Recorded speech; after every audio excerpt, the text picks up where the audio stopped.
In the winter, when we were traveling, we didn't build sod houses, we built snow houses. In Canada, they call them igloo, but here in Alaska, we call them apuya. We'd do a day of travel, and then we'd make a apuya. The next day, my father would set traps, spend the day there, rest the dogs, give them something to eat, and then the following day, we continued to the next place. We'd go to my dad's sister, who had a house at Dubarg. They had a small sod house over there. We didn't have to do anything. We just visit with them, and my dad and my sister were glad to see each other, and they'd talk away while us kids played outside or go to sleep. By the time we get back to our home, my father would leave us with our aunt or with my grandmother, and then he'd start on his trips and go check his trap line. We were not into 8 to 5 kind of time, you know. We're in a totally different kind. We're in ecological time.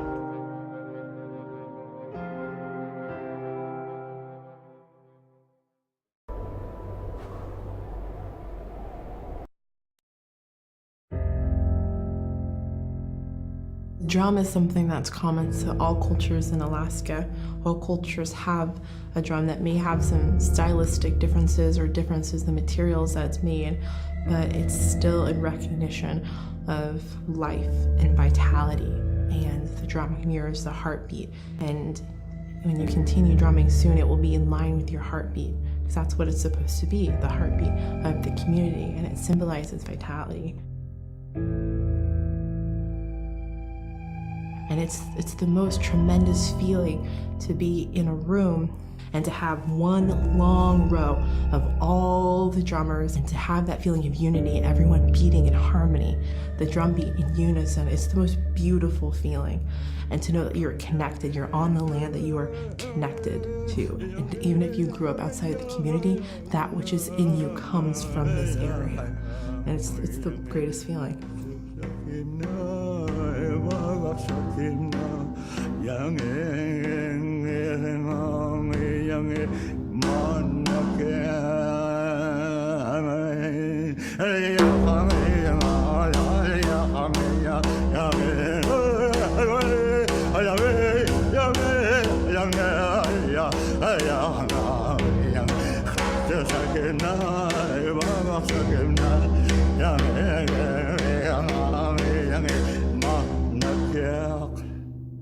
Man, I went at it and look what happens. Oh.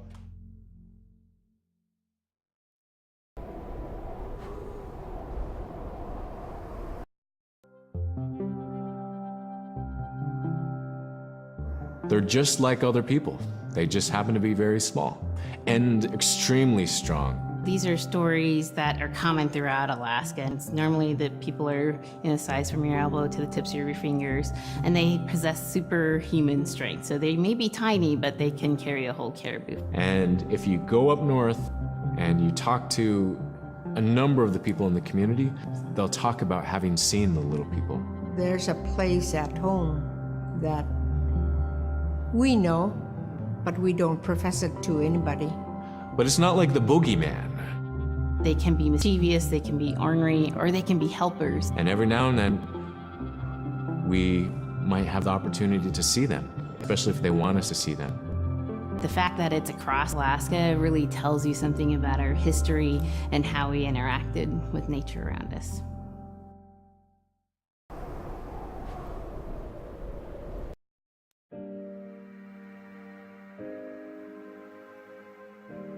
The bola is what we call kilamitan. And the kilamitan is made out of braided sinew tied on to some heavy bone which you could twirl. In my case, we're catching ducks. When we're out whaling, sometimes the ducks start flying. And they're good for duck hunting.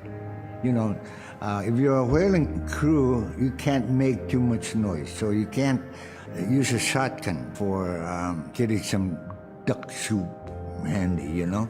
So bola was a really handy weapon to use for catching ducks.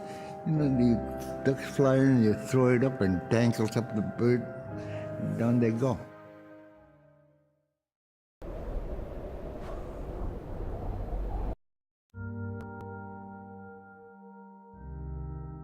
The scaredest I've ever been, I was 12 years old. We floated out on a piece of ice while we were duck hunting. It was a bluebird day, just clear blue skies. And there was 3 of us, myself, my brother, and my dad. Next thing you know, we see this dark shadow on the ice. We look and it goes behind us. So we all jumped up, startled, and my dad, he started running. We got back to the ridge there. The ice had fractured, cracked, and broke off, and we were floating away. We were drifting. It was close enough to where my dad would have made it. He stopped and he thought about throwing us across, and if one of us was on the other side, we would be split up. So he stopped, and he just so happened to have a cell phone on him. 911 didn't pick up. That's the worst feeling in the world right there. 911 did not pick up. So he left a message because they record their calls. Once he had relayed that information, his cell phone died. That was the scariest moment I've ever had in my life. We were floating away and I thought we were left for dead. He kept calm during this situation. He's bringing out everything positive in this case. You know, I'm crying, my brother's freaking out. It went from clear blue to dense fog. Within a couple hours, we heard the chopper flying around, so they must have gotten our message. We thought we were saved, and then the chopper sound went away. So we lit some of the sled on fire. It's plastic. We thought black smoke in the fog would create some kind of marker. Chopper pilot had mentioned when we got rescued, you could see a glow in the fog, and he slowed down there, and sure enough, as soon as he slowed down, we got within visual. That was definitely the scariest moment of my life, was floating away and not knowing what the outcome was going to be.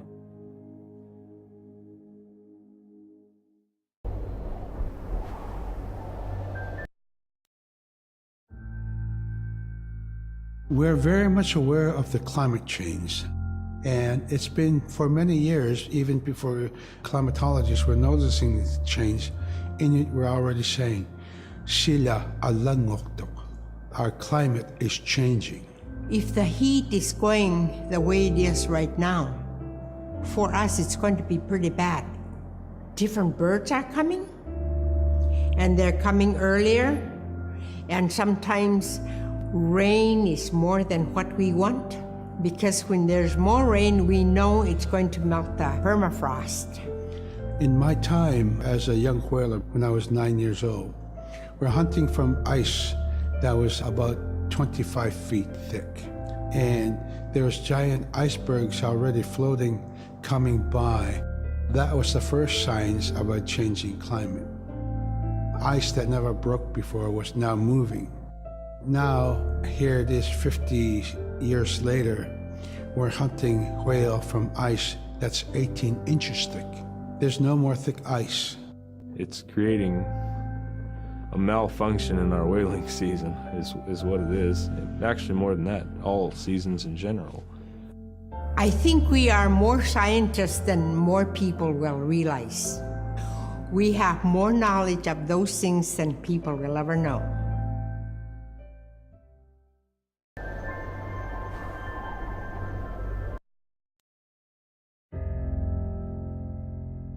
My brother was out seal hunting.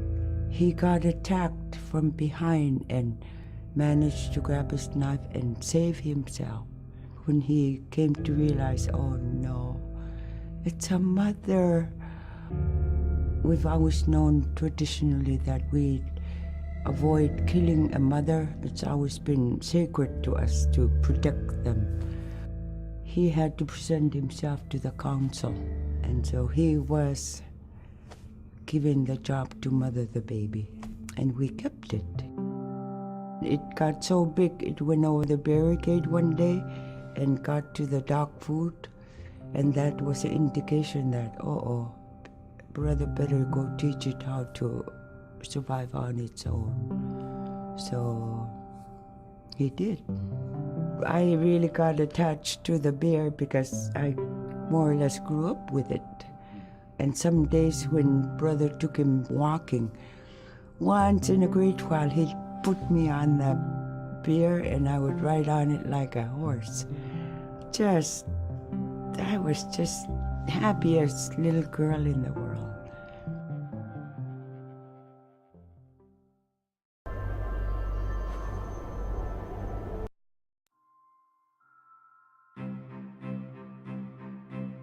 In, Arctic Alaska, hunting is a really important part of life. It's not just about going and shooting something, it's about going and putting food on the table. But more importantly, subsistence hunting isn't just about the insular family unit, it's about feeding the whole community. And I think that's one of the beautiful things about subsistence hunting in Alaska is that people go out and they'll go get, fish, or they'll get a caribou, and they'll get, seals and whales. And one of the first things they'll do is they'll say, oh, I need to take this to the elders.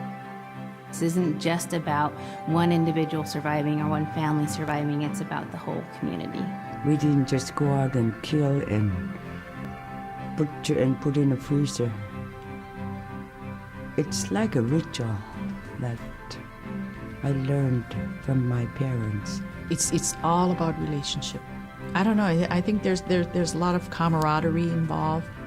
And just being out on the land or being out on the ocean, it's like getting back in tune. I'd rather be out there. To me, once I go out there, it's the world that I learn from.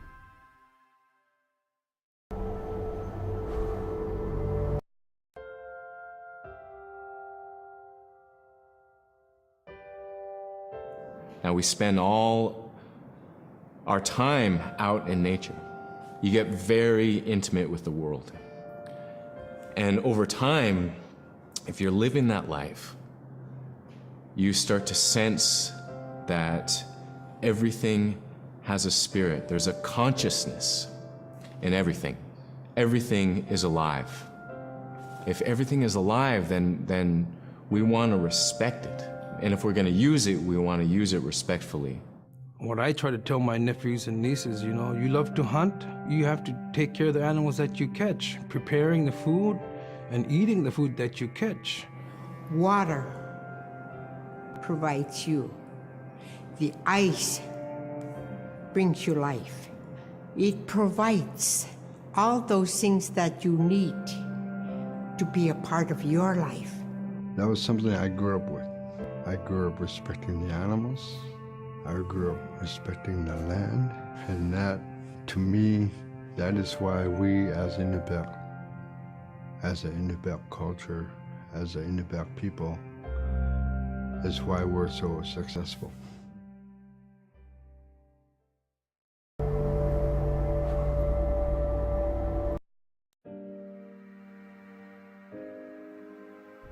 I think most central to the ideology of the Inupiat is the idea of sharing. Being able to feed the community, feed others.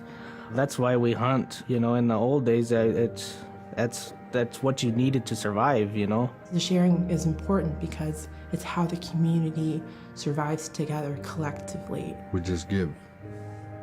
That's how I grew up. That's the way I'm always going to be. Because of who we are, we always think about other people first. If our people didn't share in the old days, we wouldn't have survived in this harsh, climate, environment.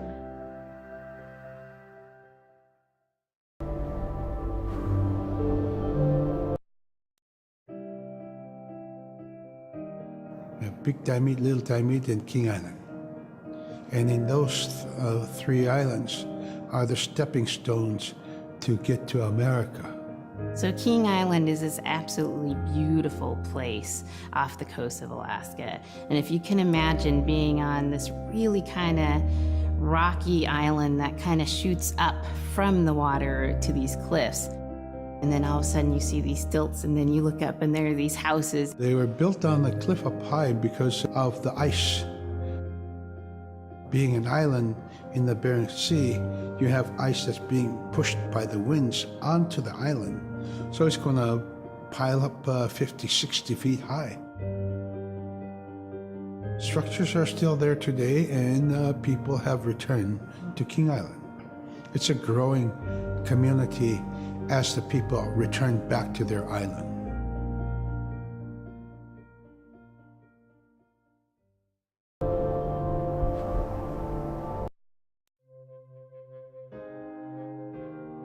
When I was young, my mom, whenever the Northern Lights came out, she'd just whistle. Boy, they come alive. Just keep whistling and that aurora will, just like, you can almost hear it. And then she explained to me a little bit later that those are children, and children who've passed away when they were children. You don't want to draw them in too much, is what she said, because then they could play football with your head, play Eskimo football, and that's what they want to do. They're always playing, those children up there. Don't play out without your hood on. If you don't have your hood on, the aurora person is going to come down and chop your head off and play ball with your head. It wasn't like they were trying to do bad, or it was like a scary story or anything like that. It was just, that's how it was, that's what it was.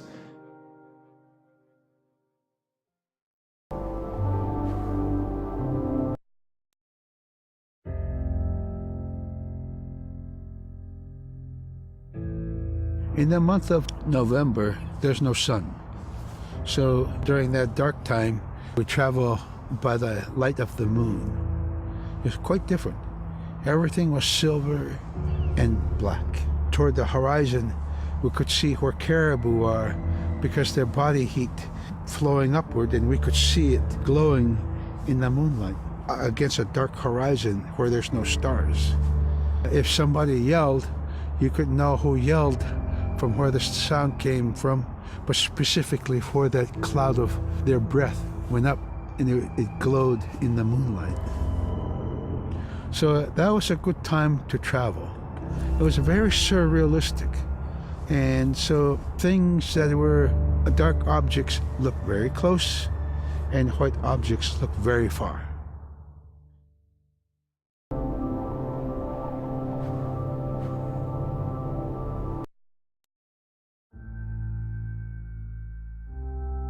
We have our Dimi, the body, which returns to Nuna, the earth. And we have Atik, who is our name that has been passed down to us over the generations. The spirit of our Atik lives on so long as man remembers that name. It would be hard to describe what happens after death. The feeling is that when our einigen returns to Sila, then that may be reborn if the name is passed on to a new child who can then retain some of the memories of the original name. And so it's not uncommon for grown-ups or adults to meet a child who has the same name maybe as their grandmother and say, "Hi, Aka," which means grandma, "Hi, Appa," or "Hi, little mom," or "Hi, little dad," because it's the traditional belief that the soul, is continuing on. Humans are renewed and replenished over time. Just like our plants. Every year flowers are born and bloom and they die. Next year they are born again.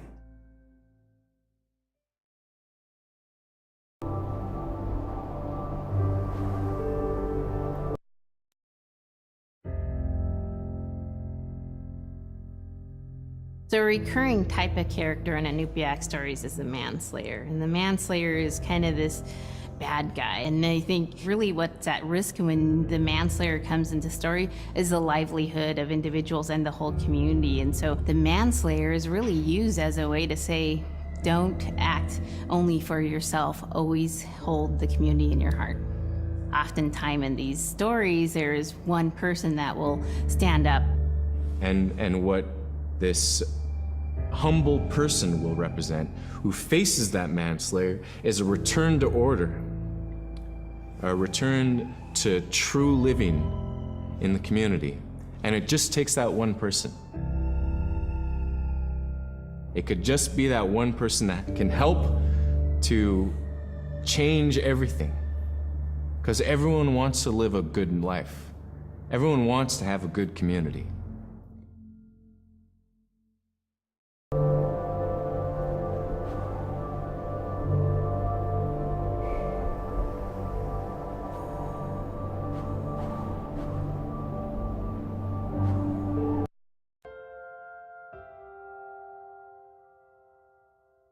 With the story of Kunuk Sayuka, told by Robert Cleveland, it's just a masterwork. It's a well-known story among the Inupiaq people, and in our case, of producing a video game that really reflects Indigenous heritage. It captures the imagination, and it's something that you have a very specific kind of task to do.